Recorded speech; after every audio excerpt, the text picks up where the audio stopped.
한 주 동안 분에 넘치는 하나님의 은혜 경험하셨습니까? 아멘. 할렐루야. 아멘. 네. 반은 경험하시고 반은 경험하지 않고 그런가요? 대답이 없으시네요. 저는 분에 넘치는 하나님의 은혜라고 하는 것을 설교하고 곰곰이 생각해보니까 목요일날 노회에서 총대 목사님들, 장로님들 부부가 이 장흥 국제의학 박람회를 다녀왔습니다. 참 많이 피곤하고 또 많은 어떤 알지 못하는 스트레스나 또 염려들 참 많았던 것 같아요. 너무나 피곤하고 또 권해서 갈까 말까 고민을 참 많이 했습니다. 근데 또 요즘에 제가 노예 활동을 또 많이 안 한다고 해서 가자.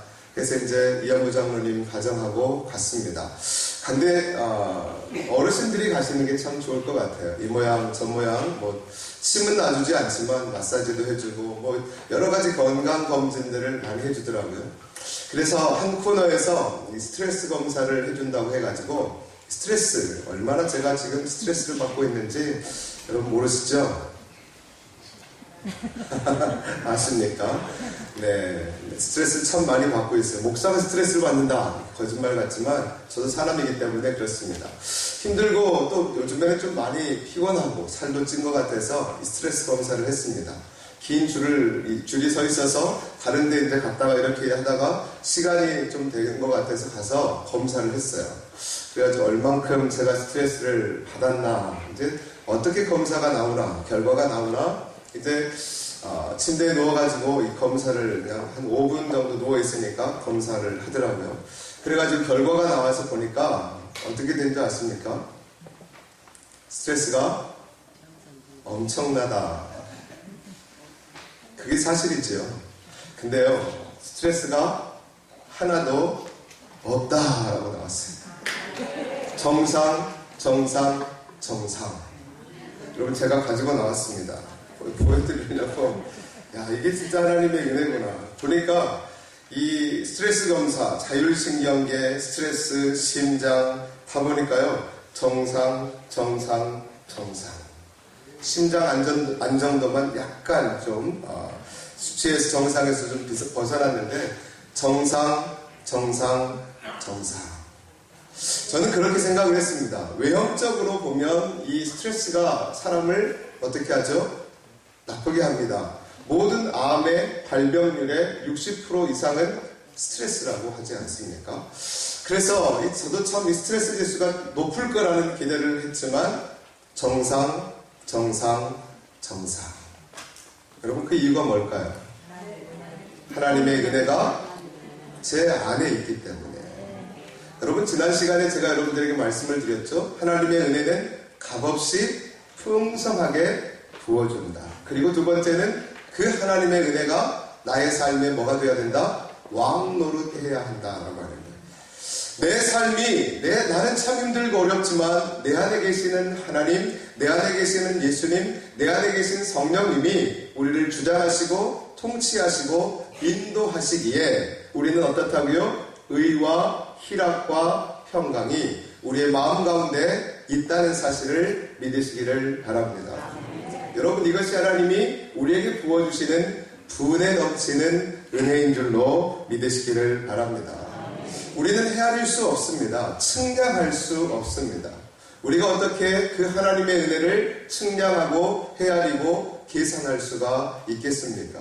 하나님께서 날마다 우리에게 부어주는 은혜가 있기에 오늘도 이 시간에 우리가 하나님을 예배하고 찬송하고 내일 또 우리가 하나님을 기대하고 소망하는 그 믿음으로 살아가게 되어지는 줄로 믿으시기를 바랍니다. 1장 18절이 맞춰졌습니다. 1장 1절에서 18절까지는 요한복음의 서론이다라고 보시면 됩니다. 서론이라고 하는 것은 이 요한복음 전체를 통해서 사도 요한이 말하고자 하는 내용을 엑기스로 함축해서 말하는 것입니다. 그래서 이 요한복음을 통해서 내가 무엇을 증거하기를 원하는가? 크게 두 가지예요. 예수 그리스도가 하나님이시다라고 하는 사실과 또 한 가지는 그 하나님을, 그 예수를 영접하는 자에게는 하나님의 자녀가 되어지는 번체가 있다라고 하는 그 사실, 그 자녀가 되어지는 자들에게는 풍성한 은혜와 진리가 충만하다라고 하는 사실을 사도 요한은 요한복음을 통해서 저와 여러분들에게 말씀하기를 원하는 것입니다.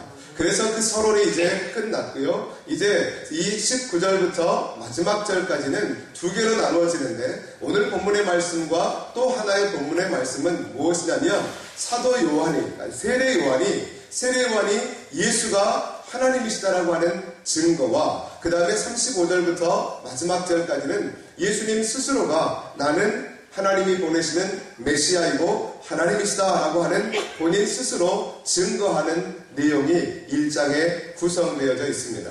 오늘 보면 이 세례 요한이 자신이 하나님께서 보내신 하나님의 사람이고 또한 그 하나님의 사람이지만 하나님은 아니다라고 하는 거예요.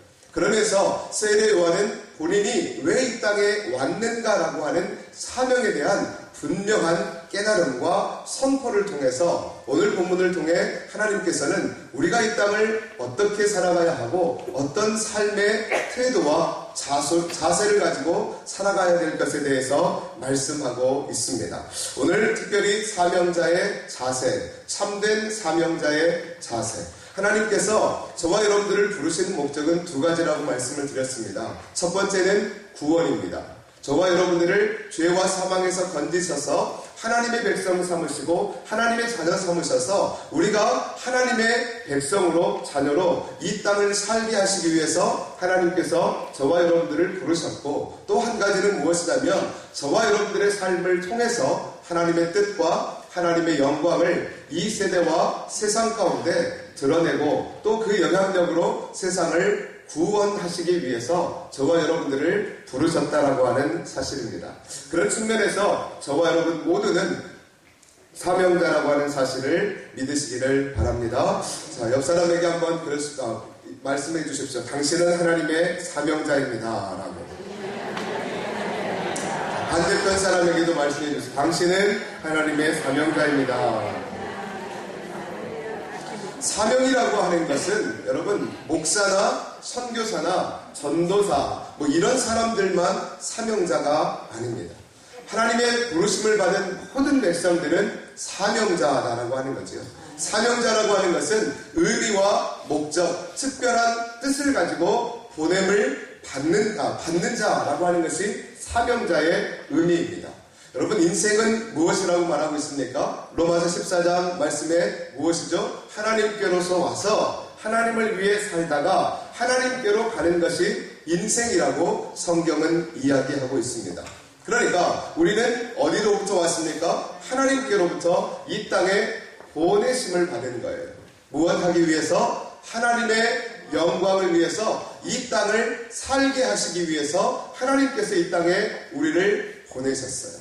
그리고 나서 하나님께서는 결론적으로 우리를 다시 어디로 초청하시고 부르십니까? 하나님의 나라인 천국으로 초청하여 부르셔서 영원한 복락을 누리게 하시는 것이 저와 여러분들을 향한 하나님의 뜻인 것을 믿으시기를 바랍니다. 오늘 본문의 시작은 그렇습니다. 유대인들이 예루살렘에서 제사장들과 레위인들을 요한에게 보내어 네가 누구냐 물을 때, 지금 이 요한복음을 기록한 사람은 사도 요한이고 지금 오늘 본문의 주인공은 세례 요한입니다. 세례 요한과 사도 요한은 다릅니다, 여러분. 세례 요한은 예수님 전에 예수님의 길을 예비하고 또 그 첩경을 곧게 하는 자의 사명감을 가지고 예수님보다 6개월 먼저 태어난 사람입니다. 즉 사가랴와 엘리사벳이 그 아버지와 어미이지 않습니까? 사가랴와 엘리사벳이 나이 늙어 이 요한을 낳습니다. 그리고 그 세례 요한은 예수님보다 6개월 먼저 이 땅에 태어났어요. 그리고 이 세례 요한은 예수님의 그 길을 준비하기 위해서 이 땅에 태어났다는 분명한 역사적인 사명을 띠고 이 땅에 태어났다고 고백을 합니다. 그러면서 오늘 본문에서 왜 유대인들, 특별히 제사장들과 레위인들이 왜 이 세례 요한에 대한 정체성, 그가 누구인가라고 하는 것을 궁금해 했는가, 그것을 알기 위해서 우리는 마태복음을 좀 볼 필요가 있습니다. 마태복음 3장 1절과 2절의 말씀을 좀 볼까요? 넘겨주세요. 마태복음 3장 1절 2절 없나요? 네, 제가 읽어드리겠습니다. 그때 세례 요한이 이르러 유대 광야에서 전파하여 말하되 회개하라 천국이 가까이 왔느니라 하였으니, 이 세례 요한은 광야에서 회개하라 천국이 가까웠다라고 어떻게 보면 굉장히 강력한 말씀을 선포했습니다. 그러자 5절과 6절의 말씀을 보면 이때 예루살렘과 온 유대와 요단강 사방에서 다 그에게 나와 자기들의 죄를 자복하고 요단강에서 그에게 세례를 받더니 라고 말합니다.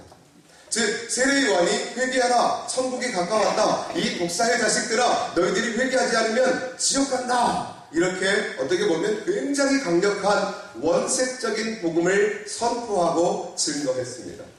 여러분 생각해 보십시오. 요즘에 이 강단에서 저도 좀 세게 말하는 사람인데 저는 이 세게 말하는 사람들에 비하면 세게 말하지 않습니다.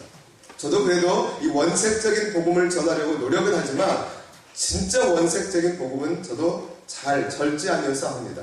근데 여러분 이 독사의 자식들이라고 하고 회개하지 않으면 너희들 지옥 간다 이놈들아, 그렇게 막 이 설교를 한다면 여러분 그것이 은혜가 될까요 안 될까요? 여러분들에게 되겠지요? 안 돼요? 네. 여러분들은 좀 다를 줄 알았는데 여러분 그것이 은혜가 돼야지 여러분들이 진짜 하나님의 사람들인 거예요. 우리에게 달콤한 소리만 들려지고 우리가 위로받고 우리에게 어떤 축복의 메시지만 아멘 아멘 하면 여러분 그 사람들은 가짜일 수 있습니다. 왜냐하면 하나님의 말씀을 통해서 우리의 심령 골수가 찔러 쪼개어지고 우리의 심령이 변화되어져서 우리의 삶이 하나님께로 영광이 될 수 있도록 하는 데에서는 하나님의 말씀은 때로는 돌처럼, 때로는 망치처럼, 때로는 칼날처럼 우리의 비수를 어떻게 보면 찔러 쪼개는 것이 하나님의 말씀인 거예요. 세례 요한이 그렇게 복음을 증거하는데 숱하게 많은 사람들이 그 세례 요한에게 몰려들었다라고 얘기하고 있어요. 원색적이고 어떻게 보면 굉장히 강력한 말씀을 선포하는데도 그 시대와 세대 사람들은 이 세례 요한의 말씀을 듣기 위해서 세례 요한으로부터 세례를 받기 위해서 사람들이 어디에서 예루살렘과 온 유대와 요단강 사방에서 사람들이 몰려들었다라고 얘기합니다. 여러분 무언가 사람들이 막 몰려들기 시작하고 무언가 사람들이 많이 있으면 우리도 궁금해서라도 어때요? 한번 가보고 싶지 않습니까? 여러분 그러지 않습니까? 시장을 가더라도 장이 섰습니다. 근데 한 곳에만 사람들이 우 몰려 있어요. 그러면 여러분 어떻게 하시죠? 그냥 지나가 버립니까? 사람들 많네? 하고 지나가십니까? 아니면 뭔 일이요? 하고 쳐다보십니까? 여러분 그런 것과 동일한 거예요. 당시의 종교 지도자들은 본인들이 말씀을 증거하고 본인들이 하나님의 말씀을 가르칠 때는 사람들이 어떻게 보면 귓등으로 듣지 않고 그냥 그런가 보다라고 했는데 광야에서 한 사람이 어떤 사람이에요? 약대 털옷을 입었다. 낙타의 털 가죽으로 옷을 입고 그 사람은 어떻게 해요? 석청, 즉 메뚜기와 들꿀만을 먹고 광야에서 집도 절도 없는 그 사람이 선포하고 외치는데 온 유대와 예루살렘에 있는 모든 사람들이 이 세례 요한에게 몰려들어갔다는 거예요. 그러니 제사장들과 종교 지도자들은 관심이 있을까요 없을까요? 있을 수밖에 없는 거예요. 그래서 사람들에게 이 세례 요한에게 얘기합니다. 네가 그 사람이냐?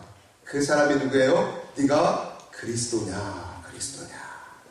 여러분 이 시절의 말씀 보세요. 요한이 드러내어 말하고 숨기지 아니하니 드러내어 하는 말이 나는 그리스도가 아니라. 그러면 네가 엘리야냐? 엘리야 선지자냐? 나는 아니라. 또 묻되 네가 그 선지자냐? 하나님께서 말씀하신 그 마지막 때에 오는 그 선지자냐? 그러니까 세례 요한이 뭐라고 했죠? 나는 아니다.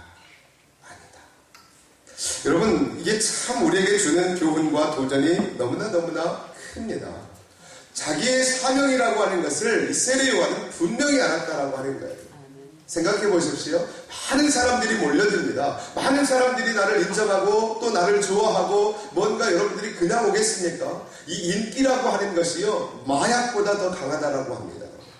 그렇기 때문에 이 마약보다 더 강하기 때문에 인기의 맛을 한번 들이는 사람들은요, 그 인기가 없어져 버리면, 순식간에 사라져 버리면 어떻게 됩니까? 마약을 하고 또 어떤 사람들은 자살을 하기도 합니다. 그 공허함과 상실감과 실망감 때문에 연예인들이 갑자기 컸다가 갑자기 사라져버린 사람들은 그렇게 되어진다라고 합니다. 근데 이 세례 요한은 그렇지 않았습니다. 본인의 사명이 무엇인가라고 하는 것을 분명히 알았기 때문에 그렇습니다. 여러분, 오늘 시간이 좀 많이 가서 좀 이렇게 앞에서 좀 시간이 많이 가서 좀 생략을 하는데, 제가 여러분들에게 오늘 이 세례 요한의 사명자의 참된 모습에 세 가지만 좀 간략하게 말씀을 드리려고 합니다. 이 사명자로서의 세례 요한은 오늘 본문에서 20절, 21절 말씀에 말하는 것처럼 참된 사명자라고 하는 것은 어떤 삶을 살아야 되냐면 자기 자신을 부인하는 삶을 살아야 합니다. 오늘 본문의 말씀에 보면 20절과 21절에 보면 나는 아니라 라고 하는 답이 나옵니다. I'm not, no 라고 하는 대답입니다. 나는 아닙니다. 참된 사명자라고 하는 것은요, 내 뜻을 관철을 시켜내는 것이 아니라 나를 보내신 이의 그 뜻이 무엇인가를 알고 그 뜻을 전달하고 그 뜻을 가르치는 사람입니다. 여러분, 이게 참 중요한 얘기입니다. 여러분, 이 예수님께서도 제자들에게 그러지 않았습니까? 예수님의 제자가 되려면, 예수님의 보내심을 받은 사명자가 되려면 어떤 삶을 살아야 하는가? 마태복음 16장 24절에서는 이렇게 말씀하고 있습니다. 여러분 한번 같이 보죠. 시작. 이에 예수께서 제자들에게 이르시되 누구든지 나를 따라오려거든 자기를 부인하고 자기 십자가를 지고 나를 따를 것입니다. 아멘. 여러분, 우리는 스스로 그렇게 해야 돼요. 나는 아닙니다. 나는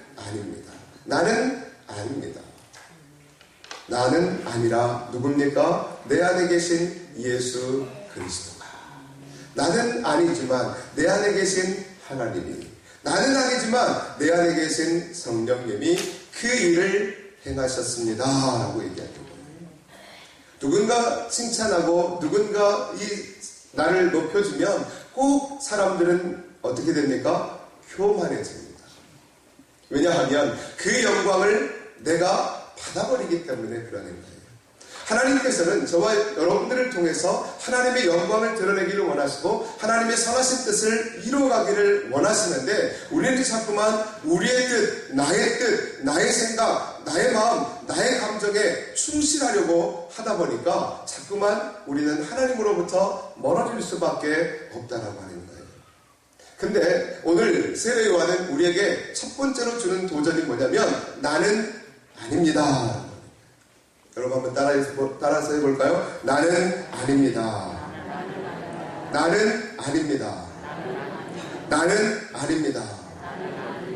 여러분, 참 중요한 것입니다. 내가 아니라 주님께서 은혜를 베푸시어 이렇게 되어졌습니다. 이것이 우리의 고백이 되어야 하는 거예요. 근데 혹시라도 여러분들이 잘못했을 때, 누군가 여러분들을 비난한다면 내가 아니라 하나님께서 하셨습니다. 여러분, 이렇게 말하면 안 됩니다. 누군가 칭찬할 때 그렇게 해야지, 누군가 여러분들을 비난할 때 내가 아니라 하나님이 하셨습니다. 여러분, 이렇게 하면 큰일 납니다. 여러분, 저는 절대 그렇게 가르치지 않았습니다.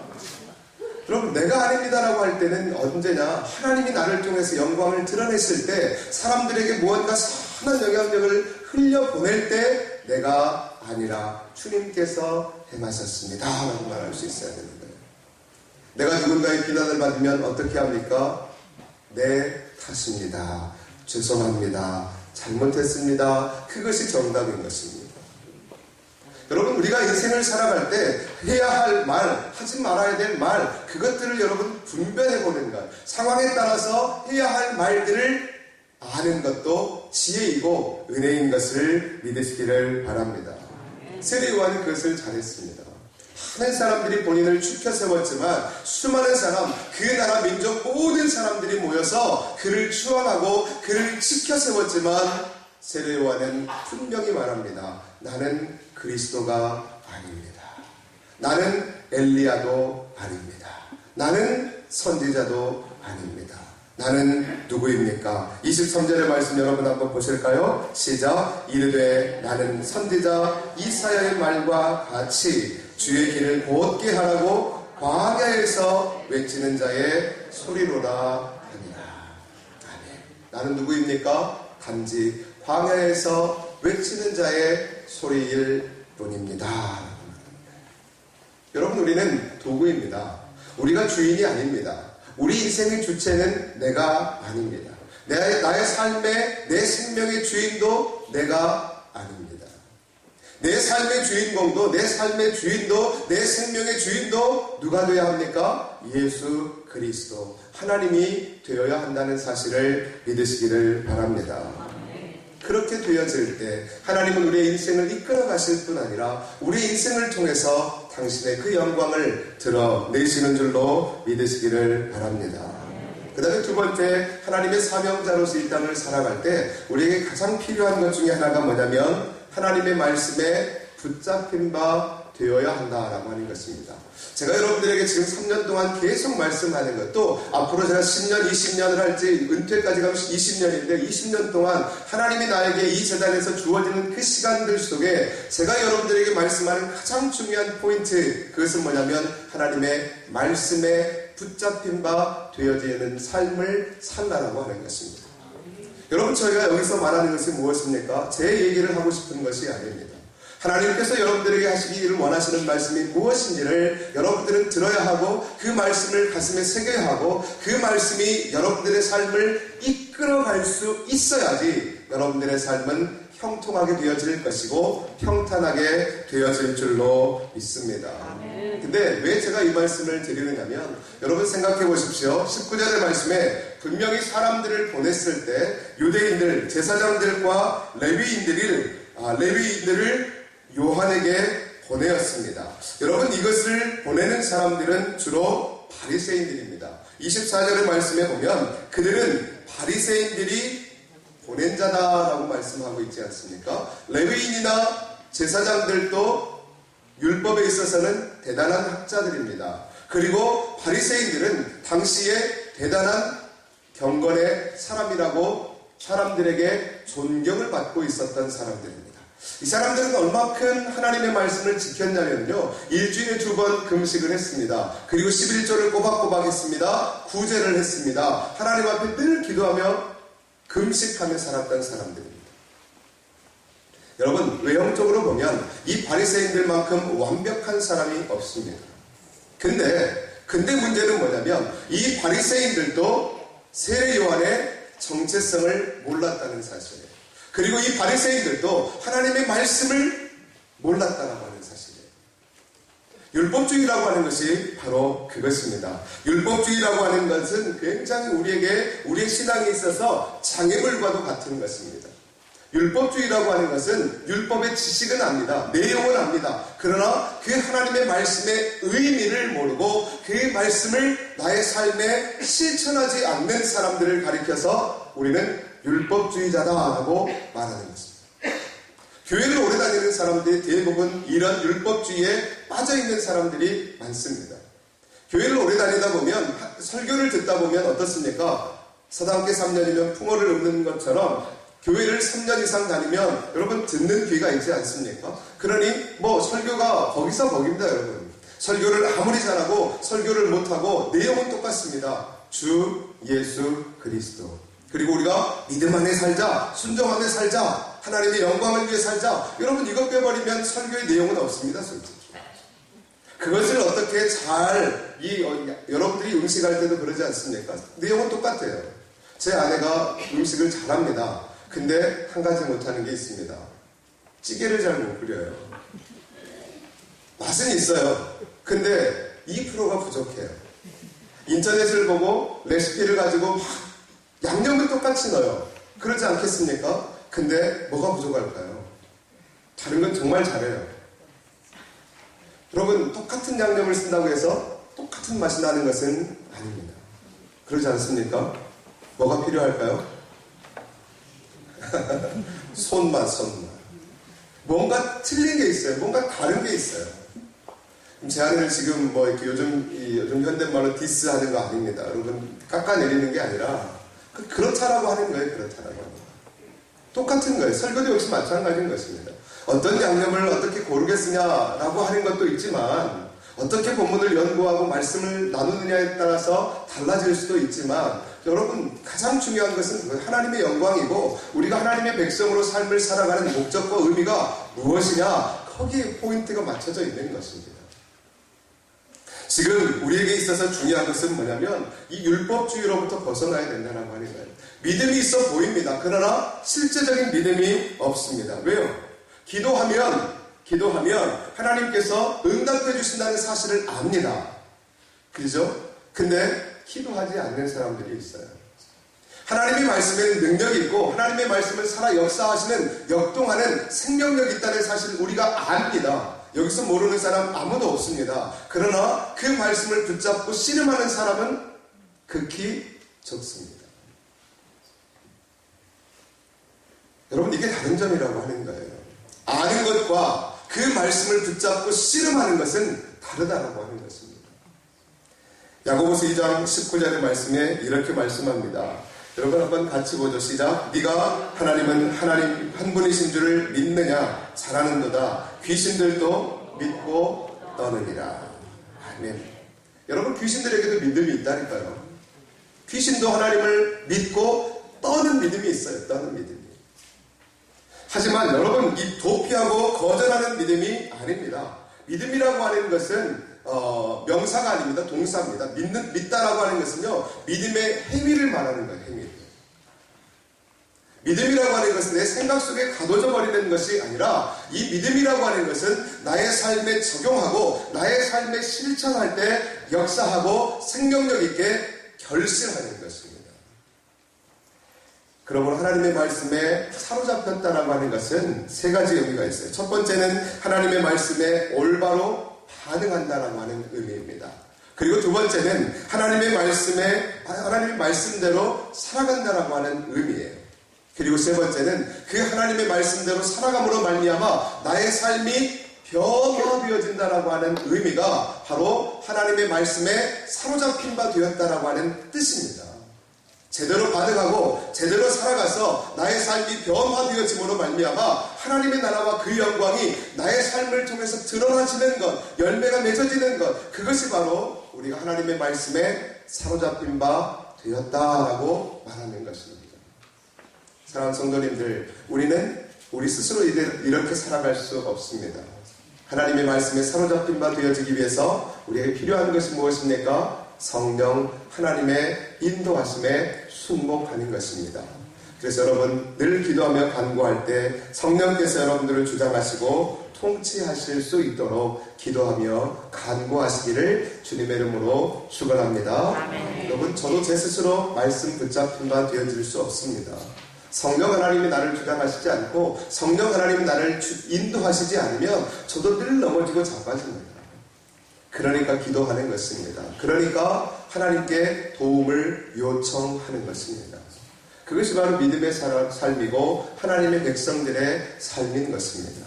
마지막으로 여러분들께 드리고 싶은 건 사명자의 참된 모습, 자세는요, 예수님께 미친 자가 되어야 되는 거예요.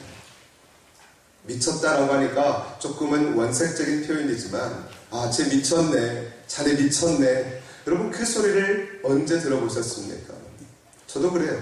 저도 이제는 믿지 않는 사람들이랑 목사가 되다 보니까 믿지 않는 사람들이랑 어울리는 게 거의 없습니다. 거의 대화하고 만나서 교제하는 사람들은 대부분 누굽니까? 성도님들이에요. 근데 저도 하나님을 처음 만났을 때 그 어간에 몇 년 동안 그 얘기를 들었던 것 같아요. 친구들한테. 너 미쳤다. 너 미쳐도 단단히 미쳤다. 제가 하나님을 믿고 예수님을 만나고 하나님을 영접한 다음에는 제가 이 다방이라고 하는 것도 가지 않았어요. 다방에 가면 지금은 뭐 이 금연 구역이 좀 이렇게 나누어져 있지만 그때는 뭐 담배도 피고 막 그런 데 자체가 하나님의 거룩함과 영광과는 전혀 딴판인 것 같아서 누가 만나자고 하면 제과점으로 갔어요. 제과점. 좀 이상한 소리일 수 있지만 그때 당시에는 평상시에 가는 게 다방이었습니다. 커피숍, 이제 나중에 조금 커피숍이 생겼지만 다방에 가서 만나서 얘기하고 교제했는데 거기도 제가 가고 싶지 않았어요. 그나마 제과점은 담배도 안 피고 깨끗하고 어둡지도 않고 조용하고 그곳은 좀 더 괜찮은 것 같았어요. 그렇게 하다 보니까 사람들이 저한테 미쳤다라고 하더라고요. 미쳤다는 것은 무엇이냐면요, 사로잡힌 바 되었다는, 중독이 되었다라고 하는 것입니다. 여러분, 예수의 사랑과 예수의 은혜와 하나님의 그 풍성함에 중독되어지고 그 사랑에 미친 사람들이 되어지시기를 주님의 이름으로 축원합니다. 여러분이 세례 요한은요, 바로 예수님께 미친 사람이었어요. 이리 찔러도 저리 찔러도 결국에는 이 세례 요한이 어떻게 죽습니까? 목이 잘려서 죽지 않습니까? 순교를 하지 않습니까? 이 세례 요한에게는 오직 예수밖에 없었던 거예요. 오직 예수의 그 길을 준비하는 것이고 오직 예수의 영광이 드러나는 것이고 그래서 세례 요한이 고백하는 것은 무엇입니까? 그는 흥하여야 하고 나는 쇠하여야 하리라. 여러분, 그것이 우리의 삶인 것입니다. 굳이 나의 삶을 드러내려고 하다 보면 우리는 자꾸만 상실되어지고 자꾸만 떨어지지만 오직 나의 삶을 통해서 그리스도의 영광만을 드러내기를 원한다면 하나님께서 여러분들을 높여주실 뿐 아니라 여러분들의 삶에 크신 복을 부어주실 줄로 믿습니다. 여러분, 우리가 복받는 길은 다른 게 아닙니다. 주의 말씀에 붙잡힌 바 되어져서 순종하면서 오직 하나님의 그 영광을 높이면은요, 하나님께서 저와 여러분들의 삶을 높여주실 줄로 믿습니다. 하나님의 사명 무엇인가? 주의 영광을 위해 살아가는 것입니다. 나의 삶을 통해서 그리스도 예수가 드러나는 것입니다. 그것이 바로 저와 여러분들 세례 요한이 이 땅에서 이루어야 할 사명인 것처럼 여러분들의 인생을 통해 주 예수 그리스도가 이 한 주간에도 증거되어지고 또 선포되어지고 그 아름다운 향기가 더 많은 사람들에게 흘러가 이 시대와 세대가 바뀌어지는 놀라운 역사가 있기를 주님의 이름으로 축원합니다.